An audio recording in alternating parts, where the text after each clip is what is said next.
Okay, so hello everyone. सबसे पहले इस वीडियो से मैं कोई भी रुपया नहीं कमाने वाला। इस वीडियो में आपको कोई भी यूट्यूब ऐड या कोई प्रमोशनल ऐड नहीं देखने को मिलेगी, क्योंकि इस वीडियो में कोई भी इंफॉर्मेशन नहीं देने वाला आपको। बट ये वीडियो आप सबके लिए उन इंफॉर्मेटिव वीडियो से बहुत ज्यादा जरूरी है। इसमें मैं अपना एक्सपीरियंस शेयर करने वाला हूँ, अपनी पर्सनल लाइफ का एक्सपीरियंस शेयर करने वाला हूँ। तो मैं नहीं चाहता कि वीडियो में कोई घिसी पीटी ऐड आए और आप वीडियो को छोड़कर चले जाए। आई वॉन्ट कि आप वीडियो को एंड तक देखिए। एंड तक देखने के बाद ही कोई कमेंट करना, आधी अधूरी बात सुन के कोई कमेंट मत कर देना। More than 90,000 subscriber on YouTube और मोर देन 5,000 स्टूडेंट मेरे साथ इंस्टाग्राम पर जुड़े हुए हैं। बट मैंने कभी भी किसी के साथ अपनी पर्सनल लाइफ शेयर नहीं की। किसी को यह नहीं पता कि मेरे मदर और फादर दोनों एक्सपायर हो चुके हैं और मैं अकेला ही रहता हूं। और मैं चाहता भी नहीं हूं कि अपनी पर्सनल लाइफ किसी के साथ शेयर करूं। बट जब कनाडा ने इंडिया से फ्लाइट बैन एक्सटेंड किया, उस टाइम पे मैंने एक वीडियो डाली थी। फ्रस्ट्रेटेड था उस टाइम पे, और इंडिया को मैंने उस टाइम क्रिटिसाइज किया था उसके हेल्थ केयर सिस्टम के ऊपर। तो वो क्यों किया था, क्या कारण था, मेरी अपनी लाइफ के साथ कैसे एक्सपीरियंस रहे इंडिया के हेल्थ केयर सिस्टम के साथ, वो आज मैं आप सबसे शेयर करना चाहता हूँ। ये वीडियो मैंने बनानी नहीं थी, बट मुझे मजबूरन उस वीडियो की वजह से ये वीडियो बनानी पड़ रही है। और ऐसी कोई दोबारा वीडियो मैं नहीं बनाने वाला। ये लास्ट वीडियो होगी। अब चाहे कुछ भी कमेंट करो नीचे, मैं नहीं सुनने वाला। तो कनाडा की तरफ से इंडिया से फ्लाइट बैन लगने के बाद मैंने एक वीडियो डाली थी। ऑब्वियसली थोड़ा फ्रस्ट्रेटेड था कैनेडियन गवर्नमेंट के डिसीजन के ऊपर। तो उस वीडियो में मैंने इंडिया में जो सिचुएशन हुई पड़ी है उसके रिगार्डिंग मैंने बात की थी कि इंडिया में कोविड के इतने सारे केसेस रोज़ आ रहे हैं, इतने लोगों की डेथ हो रही है, नए नए वेरिएंट्स आ रहे हैं। कोविड अभी ख़त्म नहीं हुआ है, बाकी बीमारियां जैसे ब्लैक फंगस, वाइट फंगस, ऐसी बीमारियां आ रही हैं जिसे देखकर अब तो इतना ज़्यादा डर लग रहा है। पता नहीं कल कौन सी बीमारी लग जाए, और ऊपर से ये भी नहीं पता कि कब तक ये कोविड इंडिया में रहने वाला है, क्योंकि बाकी कंट्रीज़, ऑलमोस्ट सब कंट्रीज़ ने कंट्रोल कर लिया है कोविड को और वापस से एक नॉर्मल लाइफ स्टार्ट हो रही है वहाँ पे।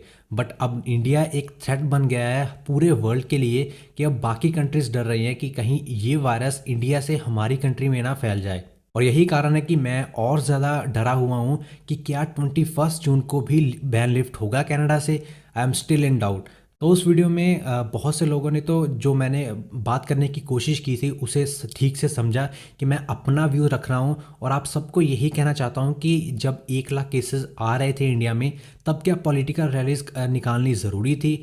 और मैं ये कोई कंपैरिजन नहीं कर रहा हूँ इंडिया और कनाडा के बीच में। आई नो कनाडा की पॉपुलेशन बहुत ज़्यादा कम है एज़ कम्पेयर टू इंडिया, और वहाँ वैक्सीनेशन जल्दी हो रही है क्योंकि वहाँ की पॉपुलेशन कम है। ये कंपैरिजन करना बिल्कुल ठीक नहीं है। आज इंडिया में 10% लोगों को वैक्सीन की फर्स्ट डोज लग चुकी है, और ये 10% कोई छोटा आंकड़ा नहीं है, बहुत बड़ा आंकड़ा है। इतने करोड़ों की पॉपुलेशन को वैक्सीन प्रोवाइड करना कोई छोटी बात नहीं है। मैं सिर्फ सोच का कंपैरिजन कर रहा था कि एक कंट्री जहां वैक्सीन की प्रोडक्शन ना के बराबर है, उसने अपने सिटीजन्स को कोविड से बचाने के लिए अभी तक लॉकडाउन लगा हुआ है, जब केसेस 2 से 3 हज़ार हैं। और बाकी कंट्रीज से करोड़ों रुपए में वैक्सीन खरीद कर अपनी सिटीजन्स को, अपनी कंट्री को कोविड फ्री बना रहे हैं। बट इंडिया, जो कि वैक्सीन प्रोडक्शन का सबसे बड़ा हब है, उसने अपने सिटीजन्स को बाद में पहले बाकी कंट्रीज को बेचना ठीक समझा। नहीं तो ये 10% का इंडिया का जो वैक्सीनेशन का आंकड़ा है वो आज 50% पहुंचा होता, और कोविड की ये इतनी खतरनाक वेव नहीं आई होती।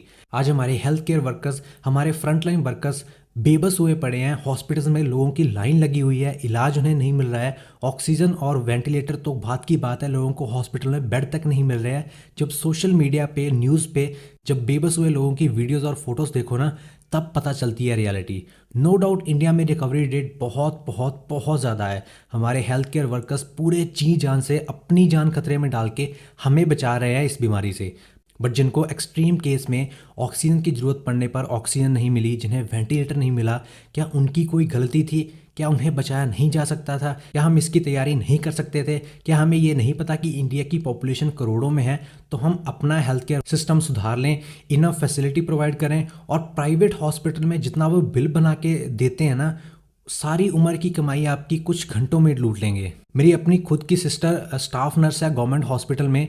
आई नो किस तरीके से वो हैंडल कर रहे हैं इतने सारे पेशेंट्स को बिना किसी फैसिलिटी के। रोते हैं रोज़ लोगों को मरते देख, गिड़गिड़ाते हैं गवर्नमेंट के आगे कि हमें वेंटिलेटर्स प्रोवाइड कर दो, हमें वैक्सीन प्रोवाइड करवा दो, हमें बेड्स प्रोवाइड करा दो, हमारा स्टाफ कम है, हमें और हेल्थ वर्कर्स प्रोवाइड करवा दो। अगर कभी लगे ना कि कोरोना बस बहुत छोटी सी बीमारी है, तो कभी हॉस्पिटल में विजिट करके आओ। मेरे फादर को इन्फ्लुएंजा वायरस हुआ था, सेम कोविड के जैसा ही था, सेम ऐसे ही किसी के थ्रू वो स्प्रेड होके उनकी बॉडी में चला गया था एंड इतनी तेज़ी से लंग्स में फैला कि एक ही दिन में इतना ज़्यादा कमज़ोर कर दिया। नेक्स्ट डे जब डॉक्टर के पास लेके गए प्राइवेट हॉस्पिटल में, जो कि पंजाब का बहुत बड़ा हॉस्पिटल है, जाते टाइम ही वेंटिलेटर पर लगा दिया गया, ऑक्सीजन लगाई गई। बट जब हमने लंग्स का एक्सरे देखा तो लिटरली वो वायरस पूरे लंग्स को फेल कर चुका था एंड हॉस्पिटल वाले इतनी लापरवाही कर रहे थे। एडमिट करवाने के टाइम पे बिना 20-30 हज़ार पेमेंट किए एडमिट नहीं कर रहे थे। मेडिसिन तब तक नहीं देते जब तक मेडिसिन की पूरी पेमेंट ना की हो। ऊपर से बताते कुछ है नहीं कि क्या हालत है पेशेंट की, ना कोई वहाँ सुनने वाला होता है, घंटों तक डॉक्टर देखने नहीं आता। और ये बात बड़ी ध्यान से सुन लो, मेरे फादर मेरी अपनी आंखों के सामने जिंदा थे और मुझे पता चल चुका था कि अब ऑक्सीजन लेवल इतना कम हो चुका है, वायरस इतना हावी हो चुका है कि अब मैं बहुत जल्दी अपने फादर को खोने वाला हूँ। वो मेरी आंखों के सामने जा रहे थे मुझे छोड़ के और मैं कुछ नहीं कर सकता था, लिटरली कुछ नहीं। बेबस हो जाता है इंसान ऐसे वायरस के सामने। इसलिए मुझे उस पेन का पता है जब दुनिया में कोई भी परिवार अपने घर के मेंबर को जब ऐसी बीमारी से खोता है, वो पेन सिर्फ वही समझ सकता है। और बाकी हॉस्पिटल में एक दिन का बिल इतना दिया कि जितना मैं 2-3 साल में कमा के सेव करना था, लिटरली एक दिन में सब खत्म। क्या करेगा मिडिल क्लास आदमी फिर? गवर्नमेंट हॉस्पिटल में बिना जान पहचान के वो अंदर तक नहीं घुसने देते, घंटा घंटा वेट करवाते हैं। करोड़ों रुपए एक मूर्ति खड़ी करने की बजाय अगर हेल्थ केयर पे लगाया होता तो शायद आज लोगों की जान बच जाती। ऐसे ही मेरी मदर के साथ हुआ, उन्हें भी कैंसर हुआ था। उनका इलाज करवाते करवाते भी हम थक गए, कहीं इलाज नहीं हुआ उनके कैंसर का। उनके इलाज में हमारा घर गाड़ी सब बिक गया, पर इतना सब कुछ करने के बाद भी हम उन्हें बचा नहीं पाए। मेरे सामने मुझे पता होने के बावजूद कि अब मेरी मदर कुछ दिनों में चले जाएंगे, तब भी मैं बेबस रहा, कुछ नहीं कर सका। आज वापस से मुझ पे ये कंडीशन आए, मैं नहीं चाहता मुझे कोई बीमारी लगे और इंडिया में इलाज ना हो, और अगर हो भी तो मेरी 5-7 साल की सारी सेविंग उस बीमारी के इलाज में लग जाए। तो ऐसा मैं बिल्कुल नहीं चाहता, इसलिए मैंने चूज़ किया कनाडा जाना, जहां वर्ल्ड की one of the best health facilities है। गवर्नमेंट आपको पूरा सपोर्ट करती है इलाज के टाइम। ये सबसे बड़ा रीज़न है जिसकी वजह से मैंने कनाडा चूज़ किया। अदरवाइज़ मैं इंडिया में बहुत अच्छे एमएनसी में काम कर रहा हूँ, तो मुझे ऐसा कोई ज़रूरत नहीं थी कनाडा जाने की। सो आई होप मेरे एक्सपीरियंस से आप लोग कुछ सीखे होंगे। ठोकर खाने से पहले ही समझ लो, नहीं तो बाद में बहुत पछताना पड़ेगा। सेफ रहो, अपने घर वालों को भी सेफ रखो, बाकी काम फिर भी हो जाएंगे, लेकिन ज़िंदगी वापस नहीं आएगी। इसलिए प्रे करो कि इंडिया में जो सिचुएशन है बहुत जल्दी ठीक हो जाए और जल्दी सब लोग कनाडा जा पाएँ।